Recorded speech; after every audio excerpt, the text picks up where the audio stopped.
मैं शिक्षा मंत्री इसे जानना चाहता हूं अपने कोरबा जिला में कितने प्राथमिक शाला जर्जर है, माध्यमिक शाला, हाई स्कूल, हायर सेकेंडरी।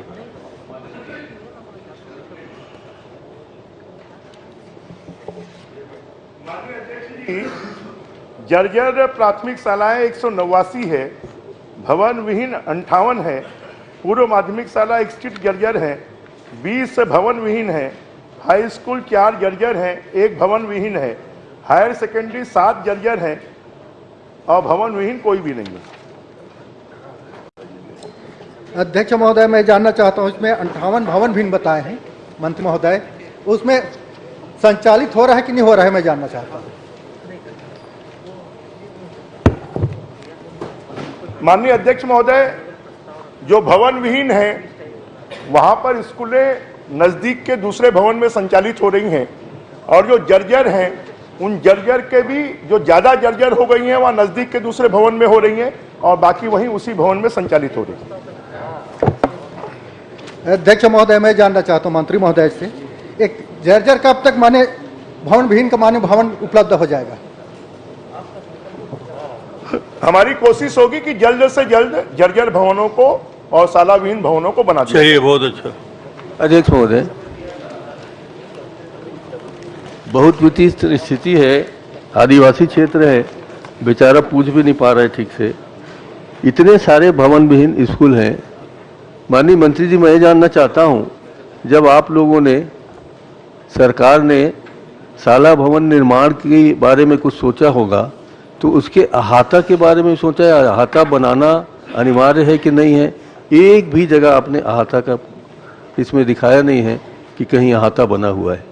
तो वो दिन में बच्चों के काम आता है, रात में पौशाला उसका क्या बोलते हैं, पशुओं के काम आता है, ऐसा कुछ है क्या? एक भी जगह कहीं भी आपका अहाता निर्माण नहीं हुआ है। तो विशेष सुविधा दी गई है ये माननीय नेता प्रतिपक्ष जी, गोठान बनने के बाद अब कोई भी पशु कहीं दूसरी जगह नहीं जाते, सब गोठाने में रहते हैं। हाँ, तो ठीक है ना, तो अहाता का आपने कहा है ना, इसमें आपने कहा ना पशु वसूत नहीं चल देते, तो उसका बाकी प्रश्न आपका ठीक है। माननीय अध्यक्ष महोदय, ऐसा नहीं है कि कहीं पर भी अहाता नहीं है। अब वहां पर संचालित शालाएं 1476 हैं प्राथमिक, उसमें से जो अहाता विहीन है वो 422 है। अगर पूर्व माध्यमिक 518 है तो अहाता विहीन 91 है, हाई स्कूल 86 है, उसमें 28 अहाता विहीन है, हायर सेकेंडरी स्कूल 94 है तो 24 अहाता विहीन है। तो ऐसा नहीं है कि सभी अहाता विहीन है। माननीय नेताजी की चिंता जायज है कि बच्चों की सुरक्षा के लिए, भवन की सुरक्षा के लिए हम पहली बार हमने ये निर्णय लिया है। माननीय अध्यक्ष महोदय, अभी तक जितने शिक्षा विभाग के काम होते थे वो पीडब्ल्यूडी के माध्यम से, आरईएस के माध्यम से होते थे, हम पैसा दे देते थे, वो बनाते नहीं थे।